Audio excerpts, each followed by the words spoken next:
আমাদের দেশে পুতুল নাচের জন্ম বা প্রচলন ব্রাহ্মণবাড়িয়া জেলার নবীনগর উপজেলার বিপিন পালের হাত ধরে। বৈশাখী উৎসবে বাংলার গ্রামীণ জনপদের অন্যতম আকর্ষণ ছিল পুতুল নাচ। গ্রাম বাংলার জনপ্রিয় ও জৌলুসপূর্ণ বিনোদনের এই মাধ্যম আজ নানা কারণে দিন দিন হারিয়ে যাচ্ছে। আগের মতো পুতুল নাচে জৌলুস না থাকায় এই শিল্পের সঙ্গে সংশ্লিষ্টরা অন্য পেশায় চলে যাচ্ছেন। ফলে খুব দ্রুত এই লোকনাট্যের অস্তিত্ব বিলীন হয়ে যাচ্ছে বলে আশঙ্কা করছেন শিল্প সংশ্লিষ্টরা। সামাজিক বিভিন্ন বিষয়, পালাগান, পৌরাণিক কাহিনী ফুটিয়ে তোলা হয় পুতুল নাচের মাধ্যমে।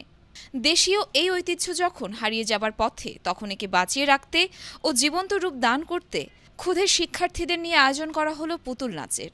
মাহেক জিয়ার দুর্দান্ত কোরিওগ্রাফিতে এবার জীবন্ত পুতুলরাই নাচল। সূর্যমুখী কিন্ডারগার্টেন অ্যান্ড গার্লস হাই স্কুলের বার্ষিক ক্রীড়া প্রতিযোগিতা উপলক্ষে আয়োজন করা হয়েছে